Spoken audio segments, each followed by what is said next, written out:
Assalamu alaikum, dear participants. Welcome to our session of the Islam Study Circle.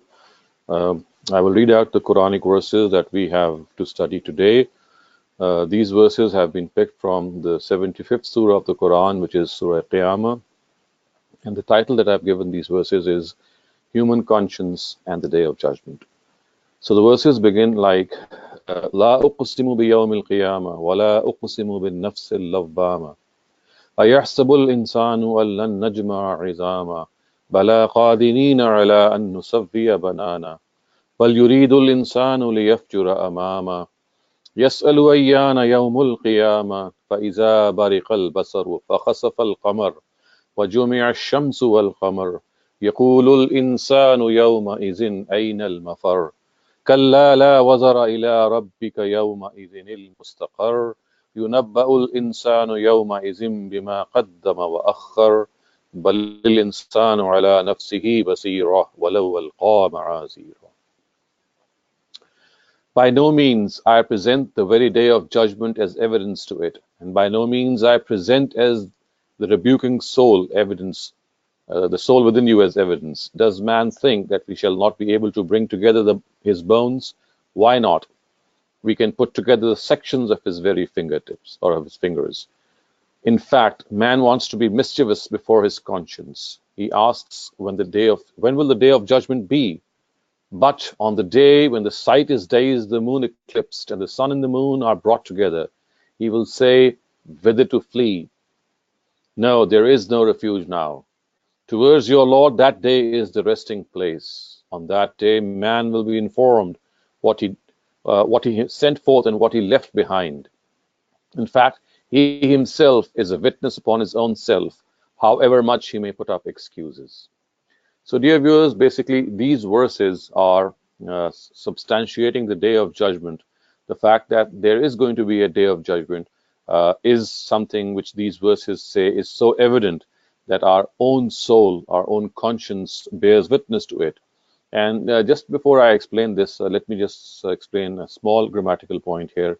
As you can see that the surah begins with the negation. It says, no, I swear by the day of judgment. So whenever this negation occurs in this form before an oath, it generally is meant to negate something. And it is as if the people are not listening to some obvious premise, and that thing is then said that what you're supposing or thinking as a hypothetical thing is certainly not the case. The case is, in fact, that I present the day of judgment as a witness to its own self. This, in other words, means that the day of judgment is such an apparent thing, it is such an obvious thing that no external witness is required to know or to substantiate that it is going to occur. And then the verses go on to say that the uh, compuncting soul, or the soul which rebukes us, which of course refers to our conscience, it is enough evidence that the day of judgment is going to take place. So, you see, this obvious question which arises in us is that if we have this conscience in us which rebukes us for every bad deed we do, and also it applauds us for the good deeds we do, then there has to be some truth to it. Why has someone placed this conscience in our own selves? Why is it that we like to do good deeds, and why is it that we like that good deeds should always have favorable results and evil deeds should not have favorable results? We do see that in this world it is not always the case. Many a time we intend good, but the result is evil, or result is not congruous to what we have done, and vice versa. So this brings a question to our mind that if we have a conscience in our own selves, which rebukes us for bad deeds, which praises us for good deeds, and we see the outside world, and we see that in the outside world are not always applauded, and they don't always have a good result, and vice versa is the case with evil deeds. They are not always condemned, and they are not always put to shame. In fact, many a time evil is lauded, and it has a very strong place and a very high place in the society. So there is this contradiction. Our own conscience tells us that good deeds should result in good results or good consequences, but this is not the case. So this shows that there is something else which is missing to this world. And it is here that Quran tells us, and of course our own conscience is an evidence to this, that this world is not going to be an end in itself, because our own soul tells us, our own conscience tells us that there is something more to it. Had there been nothing else, then why is it the Creator placed this semi court of justice in ourselves? It means that there has to be a greater court of justice set up one day in which people will be judged according to the deeds, and the good shall actually end up with a good fate, and the evil shall actually end up with an evil fate. So, this is what the Quran actually tells us, that because of the fact that this world, or in this world, results are not always congruous or in harmony with the deeds, they are not in accordance with their deeds. Hence, there has to be some other world in which deeds or intentions and deeds produce congruous results. Good deeds and good intentions should actually be rewarded, and bad deeds and bad intentions should be punished. So this is a very important evidence which the Quran has presented. Of course, we know that the biggest thing, or the biggest belief that all of us have to contend and all have of us to face exactly is the belief in the hereafter. So belief in the hereafter is something that is substantiated by the Quran in various ways. So it presents historical evidence, it presents the evidence of previous prophets, it presents the evidence of the incompleteness of this world, and here you can see that it presents the evidence of our reproaching soul, our rebuking soul, our conscience, that the day of judgment is a reality. One cannot forget the day of judgment, because this smaller day of judgment, which we find in our own selves at the micro level, has to have some external justification, has to have some external manifestation. And the external manifestation, which these verses actually imply, is that a greater day of judgment is ought to come. And again, as you can see that from these verses, because they primarily address the first and the foremost addressees of Mecca, which of course are the idolaters. So the word al-insan, although is used in a general way, but in the context we can clearly see that the people of the Quraysh have been addressed, and it is their belief which is actually criticized and critically reviewed here. And when the words are said that bal yuridul insanu liyafjura amama, the actual implication is that these people of the Quraysh, they think that once they die and become dust and decay, they will not be raised to life again. This is something of some belief which we know that has been presented all over in the Quran, and the idolaters of Arabia always used to think that death is all that is that's going to finish them. This life is all that there is, and if ever there's going to be an hereafter or a day of judgment, then their own deities will be able to plead before the Almighty for their salvation. And it is here that they are put to shame, and they are said that these people actually, when they say these words, they are denying the evidence of their own conscience. It's their own conscience which tells them that there has to be a greater day of judgment. And they, as these verses go on to say, that they actually play a prank. They play a prank before their own conscience when they say that how can we raise to life again, and how is it that once we die we will be resurrected again. You can see that these words are clearly very emphatic when they say balil insanu ala nafsihi basira wal azira, that every human being knows from his inside there has got to be some accountability. There's got to be some questioning that has to be done, because of the fact that we have been blessed with so many things, and because of the fact that our inner conscience rebukes us for the evil that we do. So you can see that the Quran at this place has presented our rebuking self, our human conscience, in evidence, in support of the fact that this smaller place of judgment in our own hearts, in our own soul, actually testifies to a greater day of judgment, which will one day take place, and hence we have to be extremely careful about it. Now, viewers, we go on to the next part of our study session, which is a hadith. And this hadith actually relates to a very commonplace etiquette, which is the etiquette of sneezing. What should we do when we sneeze, and how people who hear us respond to our sneeze should themselves respond. So this narrative has actually been taken from the Al-Jami Sahih of Imam Bukhari. Let me read out its text before you. So it says, An Abi Huraira radiallahu anhu an Nabi sallallahu alayhi wasallam قال إذا عطس أحدكم فليقل الحمد لله وليقل له أخوه وصاحبه يرحمك الله فإذا قال له يرحمك الله فليقل يهديكم الله ويصلح بالكم. So Abu Huraira reported that the Prophet said, when any one of you sneezes, he should say Alhamdulillah, of course, which means gratitude be to God. And if his brother or companion hears these words, he should reply by saying, Yarhamukallah, may God have mercy on you. And when he hears the words Yarhamukallah from his companion or from his person who is near him, he himself, the person who sneezes, should actually reply by saying, Yahdikumullah wa yuslih balakum, which means may Allah guide you and keep you well.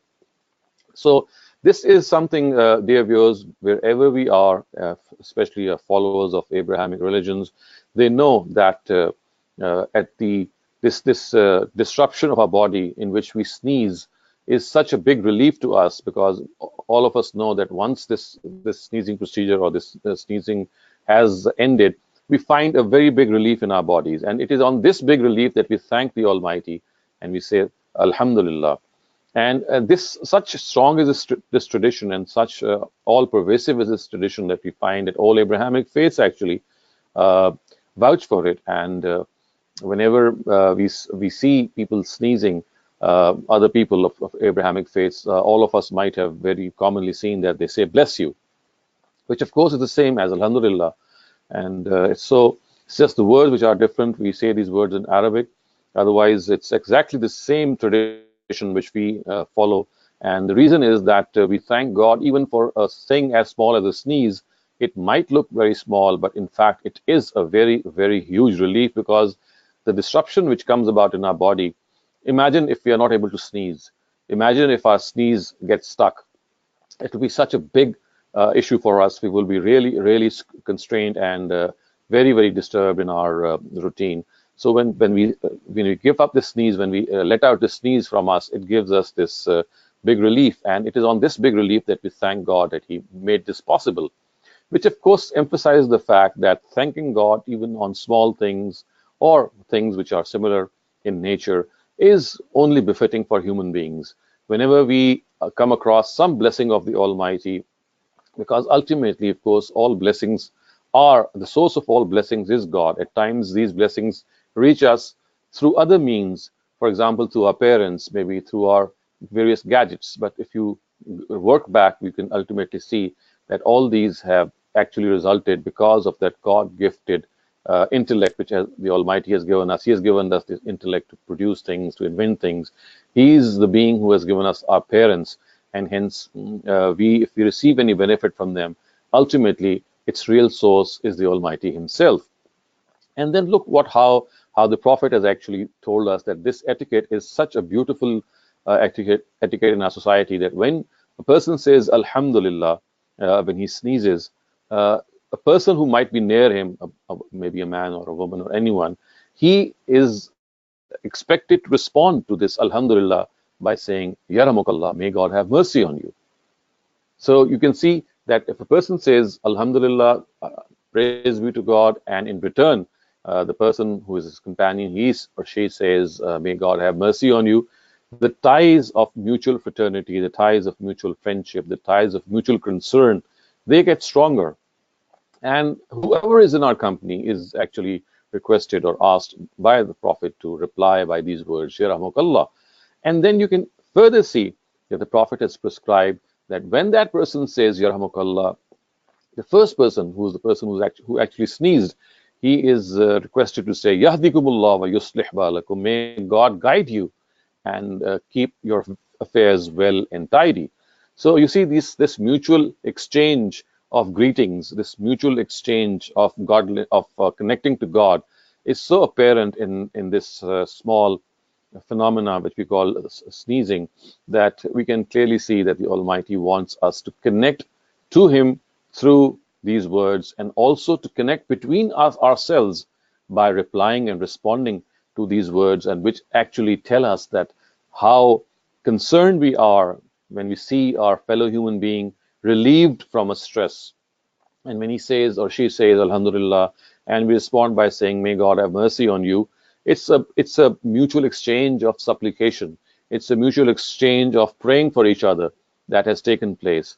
And it actually has this ring of tremendous sympathy for one another, tremendous concern for one another, and the fact that things have to be acknowledged, things have to be responded to. So another lesson that we learn from this is that at times we do appreciate a lot of things, but we don't express this appreciation through words. So this supplication or this hadith also teaches us this, that we have to express the appreciation or the gratitude that we may feel. And if we feel this gratitude for the Almighty when we say thank you to Him because of the fact that He has relieved us, it teaches us that we have to do this to everyone to whom we come in contact with, because if they have been of any utility to us, of any benefit to us, then it's our right to thank them, and it's our right to respond to whatever they have done. So this action and its reaction, this deed and its response, is like a human bond which is strengthened every time that human beings have go through such a routine. And hence we find that this is something which really is so helpful and so a cause of such a strong bond between us. And as we've already said this and discussed this a number of times, and we have to remember that, and time and again we need to remind ourselves that humanity is our first religion. Before we are Christians or Jews or Muslims or Hindus or Buddhists, we are human beings. And as human beings, we have to bond together. And as human beings, we have to reach out for each other. As human beings, we have to provide our shoulders to others. And as human beings, we have to encourage and appreciate others. And as I said, that humanity comes first. A person who's not a good human being is likely not to be a good religious person, a person who follows any religion. So let's make this effort of becoming good people, good human beings first, and then, of course, we will be helped, and not only be helped, but of course our brethren will be there to reach out for us whenever we are in distress. And similarly, we would also expect our own selves to do the same and reciprocate in this way. Viewers, now next move on to the next part of our first section, and that is the Bible verse of the day. The verse that I have selected is a very famous verse of the Bible, taken from the Mount, and it's verse 7 of the Gospel of Saint Matthew, and chapter 7. It says, "Make a request and it will be answered. What you are searching for, you will get. The sign in the door will be open to you." And the title that I've given this is "Seek and Thou Shalt Find." So you can clearly see that the prophet Jesus is telling us that if we are true in our quest for the truth, if we are true in our pleading, if we are true in our invocation, we are bound to be answered by the Almighty. Make a request and it will be answered. What you are searching for, you will get. Give the sign and the door will open to you. Which of course means that we have to try as much as we can to find out the way to the truth, the path to the truth. Is something that we have to look for. It's our responsibility. It's our obligation to go as far as we can in this. And if we are lucky and sincere in our truth, and we, of course, in this quest, and we are also absolutely certain that we are very sincere to our cause, the prophet Jesus has given us these glad tidings that every soul will be answered. And when the words answered here are written as such, it always does not mean that they shall be answered the way we would like them to be answered. At times, silence is also an answer. At times, some different answer is also an answer. So these are all possibilities. At times, you make a request and the request is fulfilled in some other manner, which of course means that the Almighty has some other plans. But the bottom line is what we have always learned when we are growing up, that try and try again, never give up. We have to be people who carve out our own destinies by working hard, by doing our own due, by praying to God once we have done our part. So you see, when we pray to the Almighty to grant certain of our wishes, then we have to do the needful first. For example, if we would like to succeed in an exam, it will not be of any worth or any consequence to pray to the Almighty without actually working hard for the exam, or without plowing the field and sowing a seed. If we ask God to sprout forth or make a plant sprout forth, that's not going to happen. So what the wherewithal, the preparation before the prayer is to be answered, something which belongs to our own domain has to be made. We have to do our own due and then pray to God. If we have this sincere quest, if we have this sincere thirst for the truth, and we go about finding this truth as much as we can, it is only then that the Almighty is going to shower His blessings and answer, if He may, through His own means. So it is ourselves that we have to take upon and, and proceed in this manner. And one of the very important things that we need to learn in life, and which I personally have learned, is that destination is not something that is in our control. Whether we reach a destination or not is something which depends on so many variables. But working hard, expending our effort, trying enough is something which is always in our control. So let's not be slack in that. Whether we reach our destination or not, as I said, depends on a lot of variables and, of course, the will of God as well. But as far as trying hard is concerned, that is something that we can always do. And that is something we must always review, whether we have worked hard, whether we have tried hard enough for what we are actually aspiring for. So trying, putting in our own effort, trying as hard as we can is something which is in our domain. And when we actually work in our domain, we remain in our domain, we actually remain in our own bounds, which in other words is the definition of taqwa. Taqwa in the Quran means to understand our limitations and to remain within our own bounds and not step into the bounds of the Almighty. And when we try to produce results, then here we often make a lot of compromises. So instead of trying to produce results, because producing results is the sphere or the domain of the Almighty, trying hard is our own domain. That is the domain we must try to restrict ourselves and not cross over into the domain of the Almighty by pushing hard to produce results, because we all know that producing results is something which is not in our hands. So viewers, with these words, we come to an end to this first section of our study circle. And if you have any questions, please proceed to ask them, and you can raise your hands as well. And in case there are no questions, then we shall proceed to the next part of our study circle.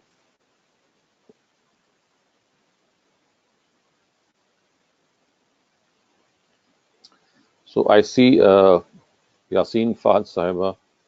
Let me just unmute your mic. Please go ahead with your question. Assalamu alaikum. Dr. Shehzad, I wanted to ask about what you said right now, that don't try to produce results because it is not our domain, and I understand. But how would you know that you have reached a point where you're trying to cross your domain and getting into the to Almighty's domain? Like maybe you are still thinking that you are trying your best, right? So maybe you did what you could. Like let's say you applied for a job, you send your resume, whatever, and then later on you probably approach somebody who knew someone in that organization, to put some pressure there. Is so how would I know if doing that is crossing my boundary? Should have just stopped at just sending my resume and then praying to Allah? Like this is just an example, but I'm trying to understand if you can explain that. Right. You see, the best way to understand this is that we have to restrict ourselves to the preparation of our objective. For example, the job scenario which you just presented, in that we have to do our best to qualify for that job, and then of course send our application, and that's the end of that. When, for example, you're not chosen for the job, you're not selected for the job, and you fret and you complain and you start to brood and you get disappointed, it is here that you start challenging or maybe showing your dissatisfaction on the results which was produced by the Almighty. So this is one example in which we cross our domain. Instead of doing our best and leaving the rest to God, we not only do our best, but we expect that God would do the same as we would expect Him to do. So that's not always the case. So one of this area is that we, once we see the result which is not congruous to our own liking, we start to brood and complain, and we then, of course, there is another chance that we might change, or we might try to alter the result by. I'm not talking about a person, but as an example, that when people see that results are not congruous to what they thought or what to think, they try to change them by maybe bribing people, or maybe trying to alter some of the other areas by illegally trying to enter a certain area, which of course they were not qualified for. So we have to accept that once you did your best and you left the rest to God, that the result that came, they are not in our own control, and hence we have to accept them. And then similarly, we do have many other areas in which actually we try to adopt a shortcut. So another example that I can give is that instead of giving a certain process its due course, we look for shortcuts. And these shortcuts actually are meant to not to work hard or to adopt a proper way, but to buy time and to, for example, produce results in our own lives. For example, there are certain things which only if we do, our next generations are going to reap their results. If we work hard, if we create a system in our country which is going to be beneficial, we might not live to see the results of that system. Our children will, or maybe our grandchildren will. And if we make compromises by producing, trying to those results to see to see the daylight before their actual time, uh, you see the thing at the back of our mind is that we want those results to be seen by our own selves in our own lives, and this not always is the case. And for this, we have to make a lot of compromises, and hence we need to understand that such compromises actually produce frustration, produce a lot of bad taste in people, and of course they also at times also instrumental in producing injustices in the society. Thank you. Okay. So let's move on to the next part of our study circle, and this, of course, is a misconception that we generally study, or a small topic that we often think is part of our scriptural knowledge or theology, and generally it is not. And the topic that I'm going to discuss or maybe raise today is the issue of prisoners of war, and because there has been this in growing uh, discontent and a lot of skirmishes between our two neighboring countries, India and Pakistan. We do have a lot of questions in our mind vis-a-vis religion, of course, and then there are a lot of questions which relate to our foreign policy, and a lot of questions which relate to our bilateral relations. I'm not going to touch upon the diplomatic or the political side of this interaction, or this unpleasant situation which is going on between India and Pakistan today. But what I would like to express here is a religious statute regarding prisoners of war, which the Quran has stated very unequivocally. And I have discussed this perhaps earlier also, that when the Quran was actually trying to end slavery, the first directive it gave was to forbid new slaves from coming into being. And that was because the biggest source of slavery, or one of the biggest sources of slavery in those times, was prisoners of war. So prisoners of war would be caught in wars and they would be enslaved. And then when they would be enslaved, they would be distributed uh, among the people who would win or conquer the other army. And women who would be caught in such areas, or in such skirmishes, they would become slave women for the conquering army, and then they would actually subject them to all sorts of things, which of course includes a sexual intervention as well, and sexual relations with them as well. So I have been seeing a lot of a lot of pictures on the Facebook, and a lot of things which are being presented on the social media, in which Muslims actually present Indian women on Facebook pages. Some of them are actresses, some of them are merely perhaps hypothetical images, and they say that they're going to capture these women in this war if it comes about, and then of course, they'll make them their slaves. I have actually explained this a number of times, but before, in fact, I go on and explain more. The other thing also that I would like to say is that the Quran has, when I said that the Quran has put an end to any new prisoners of war or any new method of slavery by saying that whenever you capture someone, you have to free that person either on ransom or as a favor without taking any ransom. Or, in other words, if that person is not guilty of any war crime, in which case, of course, he can be tried. But if he's a simple prisoner of war, then the Quran says that he has to be released. Imma mannam ba'du wa imma fida'an, which means that a prisoner of war, he has to be set free. He cannot be made a slave. He cannot be distributed among the conquering army in any way. And we have been discussing this earlier on as well, that when Islam put an end to slavery, it was, of course, this end that it made, that people could not be captured as slaves in wars. And hence, these images of Indian women and actresses splashed upon the internet as women who will be caught if there is a war and then they shall be subjected to sexual slavery is an absolute misconception, is a total mockery of what Islam stands for. It has absolutely no role in this. We have explained this earlier, that slavery was inherited by Islam in its own times, and it made gradual efforts uh, to eliminate and abolish this institution. These gradual efforts were made in the strata of the society, keeping in view those circumstances. And during that interim period, when slavery was not totally abolished, it was actually tolerated for a particular period of time, so that gradually this evil is exterminated. Of course, this was possible, but even at that stage, when in Medina, at the time of the Battle of Badr, which was the first formal battle between the Muslims and the idolaters, when the time for that battle arrived, the Quran unequivocally announced that prisoners of war could not be enslaved. Prisoners of war could not be at any cost, except, of course, as I said, if they were war criminals or guilty of war crimes, they could be tried through a proper court of justice. But other than that, they could not be made slaves. And in this way, Islam actually ended or took the first step in ending the, the ignominious institution of slavery which it had inherited. So Muslims would do well if they once again study the Quran and directives which clearly say that slavery of all kinds is finished, and any such sexual slavery which our Muslims are imagining, if there is, God forbid, and I don't foresee any such thing, but our courts have to be put right, capturing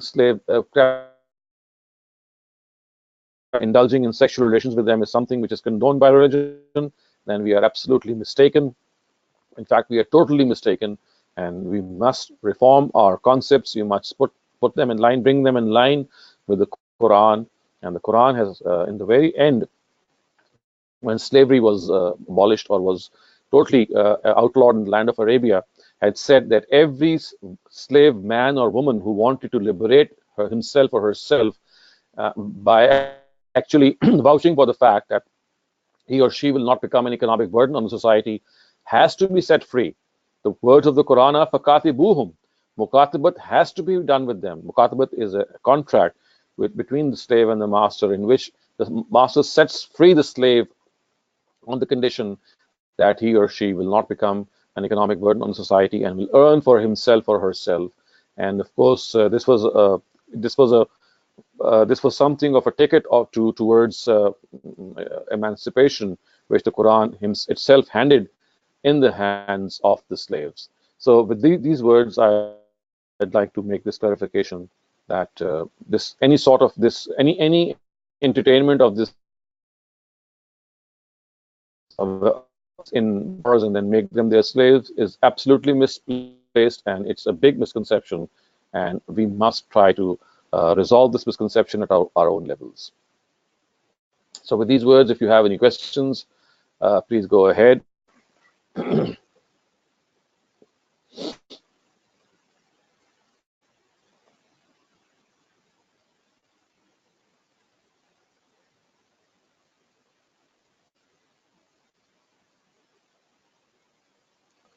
So it seems that do we have any question? Yes, Dr. Shehzad, I have a question for you. Ji, please go ahead.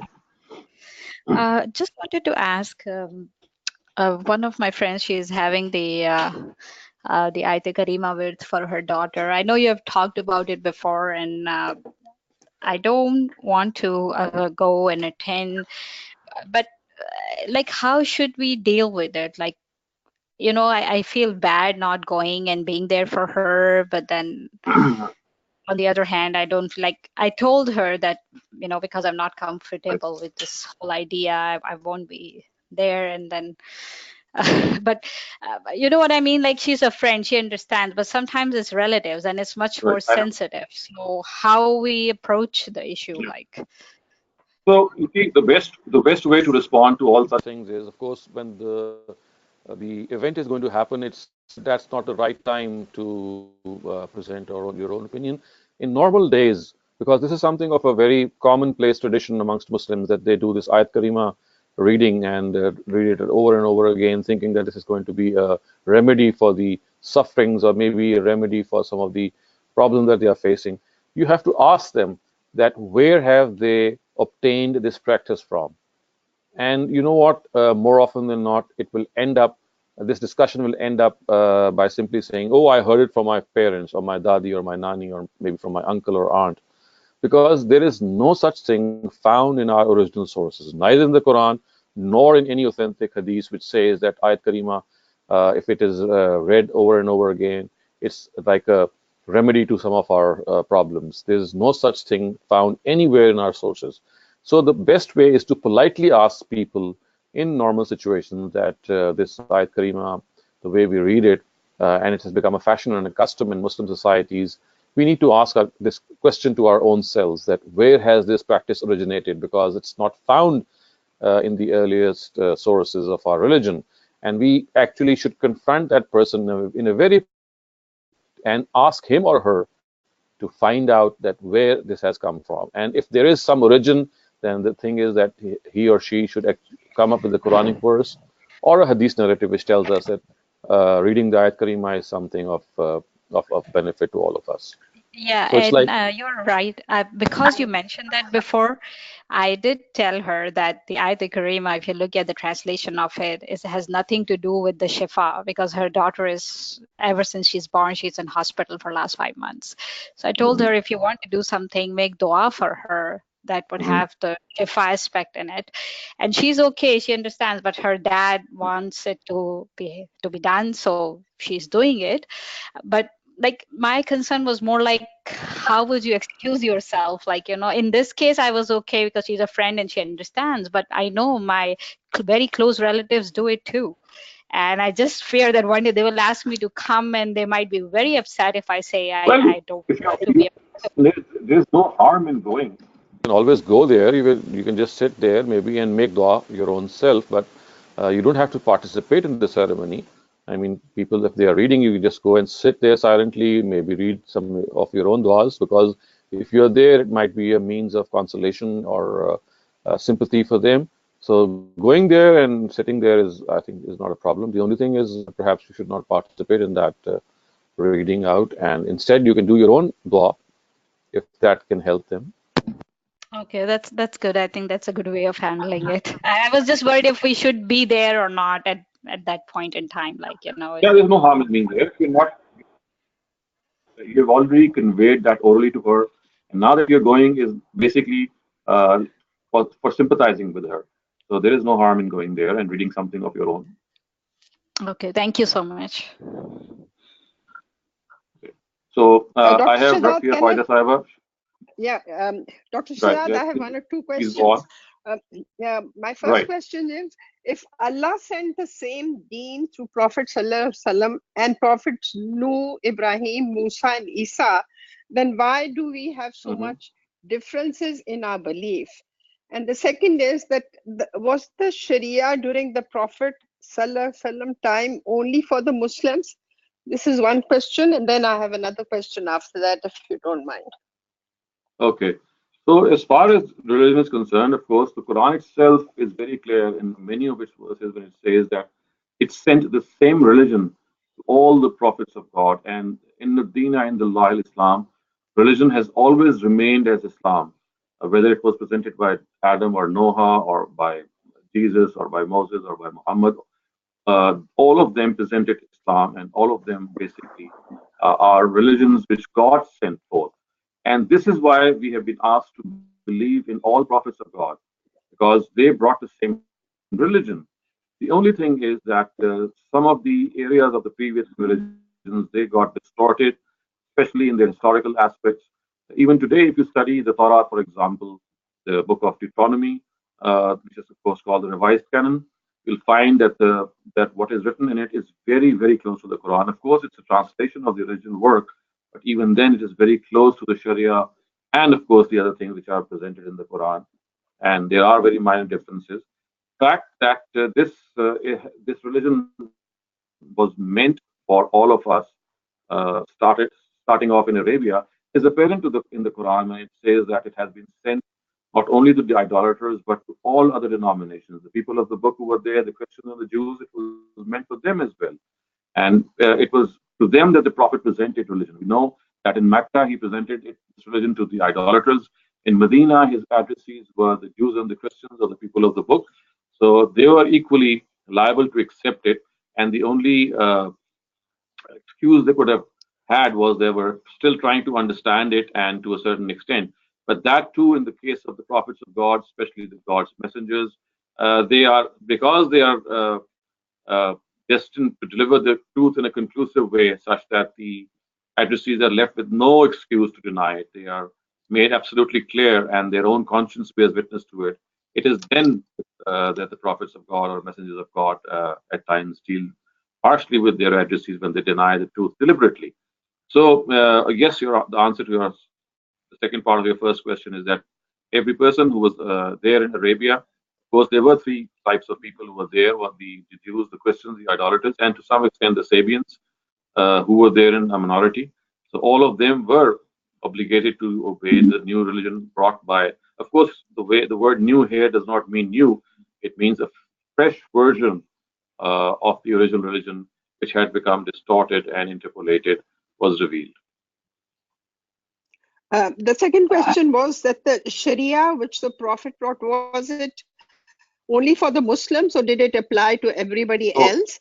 And as I following said, is that, and the other thing I wanted to know is that then when the Quran is the last book, did it come and clarify that it accepted there were certain things of Torah and Injil which were also in the Quran, and it also corrected some of the wrong beliefs which the people believed in the previous books which they had distorted? right. So, as far as the Sharia being other people religions being obliged to obey the Sharia is concerned, they were only obliged when they accepted Islam. Of course, when they did not accept Islam, until the time they did not accept Islam, and they had to obey the Torah or the Injil, on which they were following, but they were liable and to give it a serious thought, and they were told that they are left with no excuse to deny this new religion. And if they do so, this would be out of sheer arrogance and deliberate intent.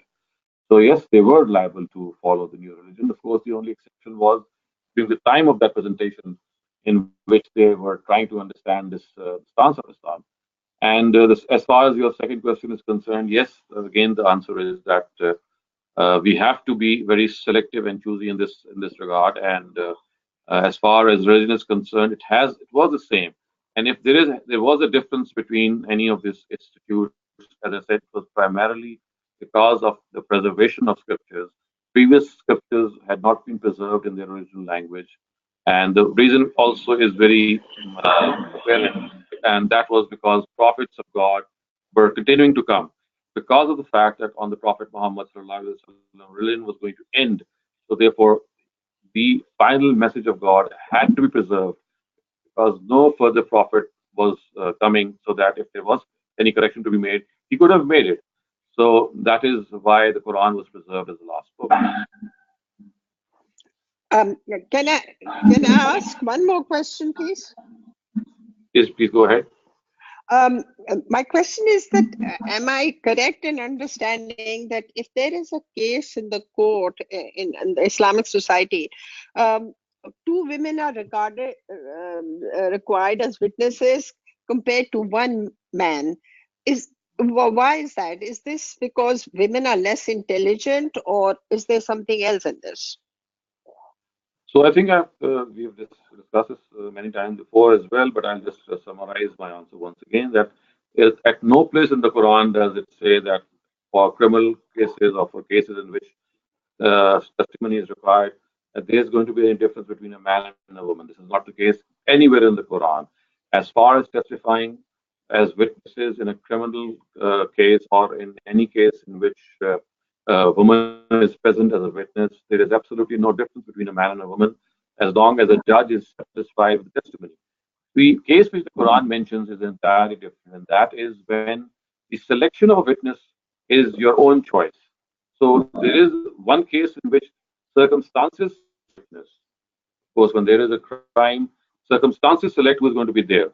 But when I have this opportunity of selecting a witness, for example, on a document, it's all I generally would like, or not like maybe my sister or my mother or my daughter to be dragged into a court procedure. If there is a dispute, I would always prefer to have male witnesses. So this is like giving this selection your own choice. That if you would like, you should have women witnesses. And because of the fact that in those Arab societies of which the Quran is representing that Quranic verse, women were generally not very used to coming to these court procedures, and they would often get confused. And so, therefore, it was said that in these circumstances, and women are more prone to some of the other work that they are doing. So, if they would like to come, you could bring another lady with her, and so that if the first falters, the second could remind us. And again, you can see this testimony cannot be related to 2:1 because if the first is going to falter and the second is going to remind her, then again the witness is just one lady because the lady who was forgotten, she should be subtracted. The one who was reminding her is the real witness. That again is one. So it's one against one. So it's also to be interpreted in this way that the way two witness issue is presented in the Quran, first of all, it does not relate to criminal instances. It relates to your own choice when you would like to make a witness. And here again, it's not that the two witnesses is going to be equivalent to a one man witness. No, because when a woman is going to falter in her testimony and the other woman is going to perhaps remind her, again, it's a chance occurrence. In this case, the person or the lady who is reminding her is the real witness. She's one because the first has already forgotten that. So she is just taking her this liberty of reminding her, and again, which comes to the fact that there's just one lady witness who is actually testifying because the first one had already forgotten. So the issue of this testimony of women that we have discussed in some of our previous sessions in much more detail has been unfortunately messed up. And instead of thinking that there is a certain uh, social advice which the Quran is given, in scenarios in which we ourselves have the choice to make a witness, is entirely different from scenarios in which crime scene takes place, in which the person, whether a man or a woman who's present there, is a witness. These two situations cannot be regarded as analogous, and hence any rule which is construed for one cannot apply to the other. But Dr. Shehzad, why do they say that in case of financial matters or business matters, one man is enough, but it has to be two women? I've As I heard said, this many times. because this is a gross misinterpretation, and because people think that way.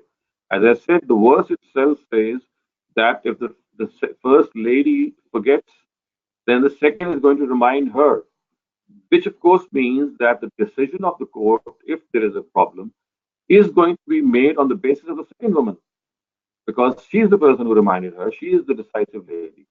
So it's not correct to say that the witness of one man is equivalent to two women. It is just in the scenario of the Arab culture in which women were not used to coming to courts, is one woman given the help of another woman in testifying in case there is this need.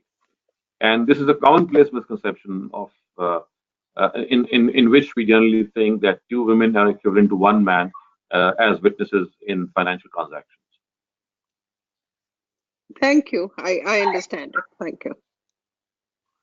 Okay, I think that We do not have any further questions as far as I can see.